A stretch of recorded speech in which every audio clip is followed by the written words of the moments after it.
It's 30 all.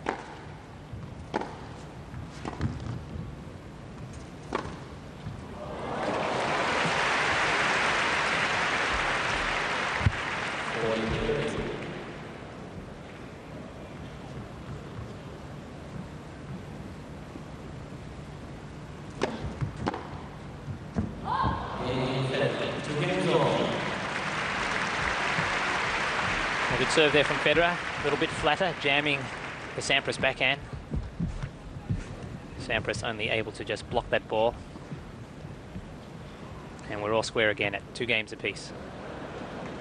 One of the reasons why Pete Sampras had such a wonderful career, such a successful career, is that he was relatively blessed injury-wise. He pretty much sailed through that career without any serious injury problems.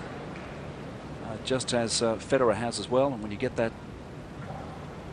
those long runs without injury and you're playing in that sort of form, you're going to rack up 12 Grand Slams, as Federer has done with shots like that. That was a fantastic return. It's a great serve, but Federer onto that early.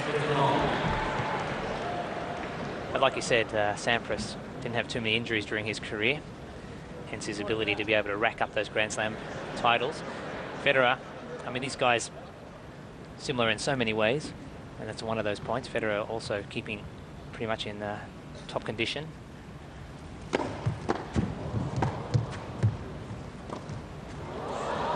Oh, that's a cheeky shot.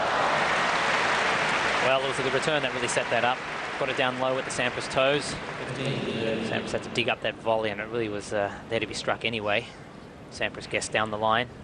Federer went lob over the backhand corner.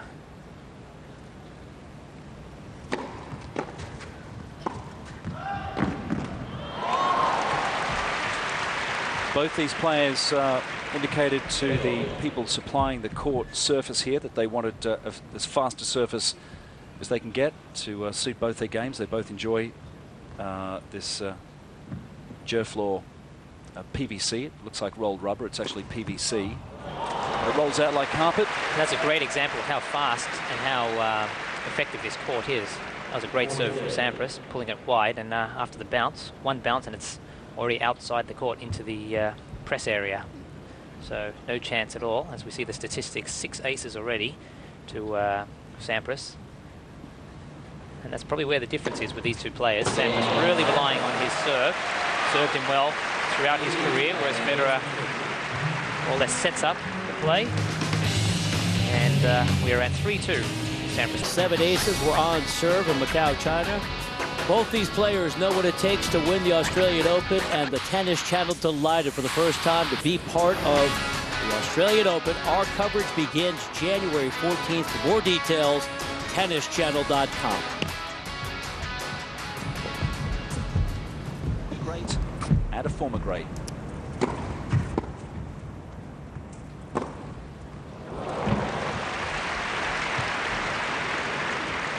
Well, right thing to do by Sampras.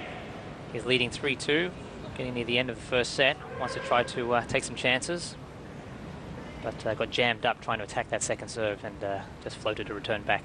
Easy put away for Federer.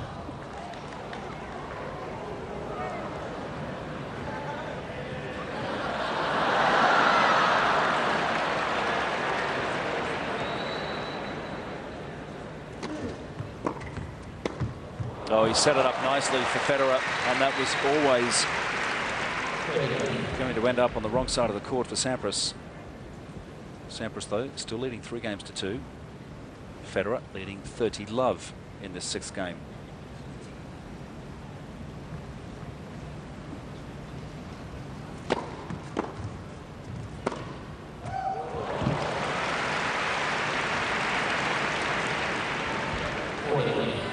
Federer starting to pick it up a little bit. Faster first serve, really punishing that short return. Quickly off to 40-love.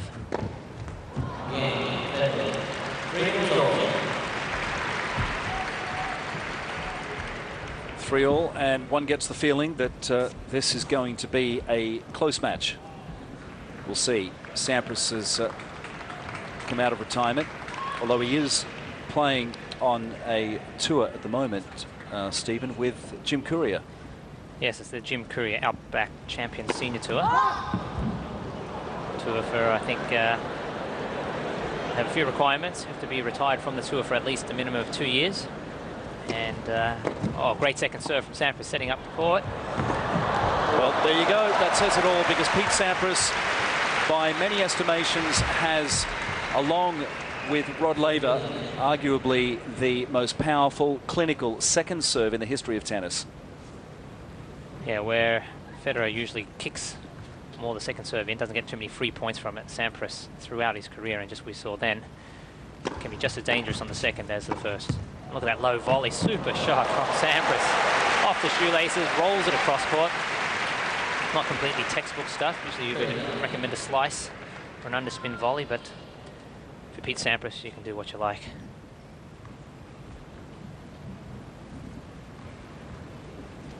Playing as long as Sampras did, you tend to rack up a lot of records. We have a huge list of them here. Sampras is in control now, and it's not the sort of shot that he's going to mess up from that position. Sampras, along with Ken Rosewall, are the only two players in the history of tennis to have won Grand Slam singles titles in their teens, in their 20s, and in their 30s.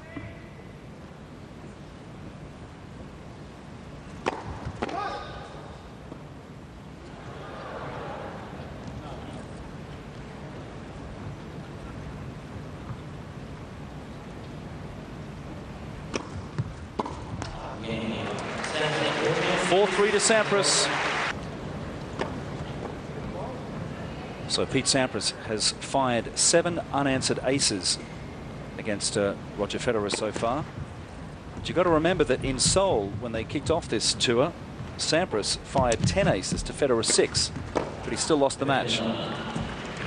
So impressive as it seems, you can't read too much into it.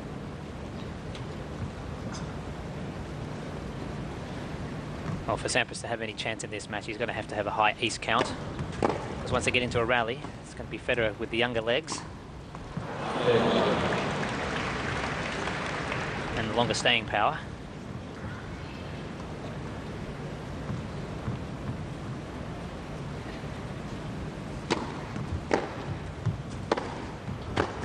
Oh, you can really hear the guys really hitting their straps now. Couple of heavy forehands from both players. Sampras unfortunately finding the tape on that last one. Once again, Federer off to a very quick 40-love start.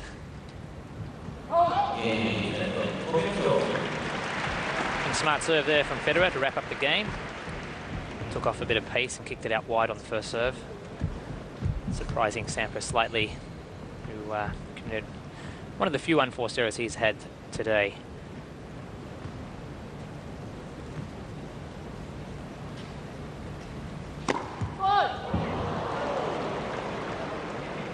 The crowd noticing that ball came a little faster. Sampras obviously realizing it's down to the business end of the match. 4 games all, but a good return of serve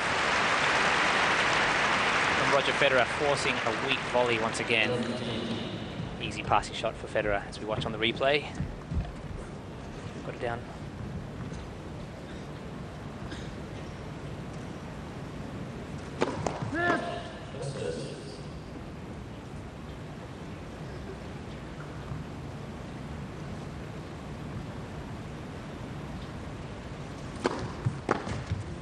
Can't handle that one.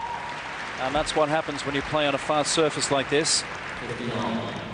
He had a chat to the man who installed this French PVC surface, and they basically alter the speed of the surface for a particular roll by the number of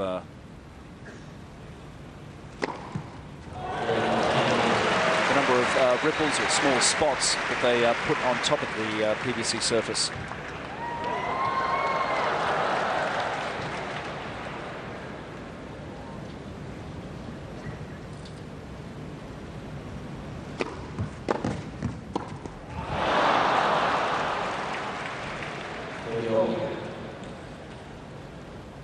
Well, relatively easy volley, wouldn't have missed that in his heyday. And he certainly wouldn't have smiled about it in his heyday either. Yeah, it could be a costly miss.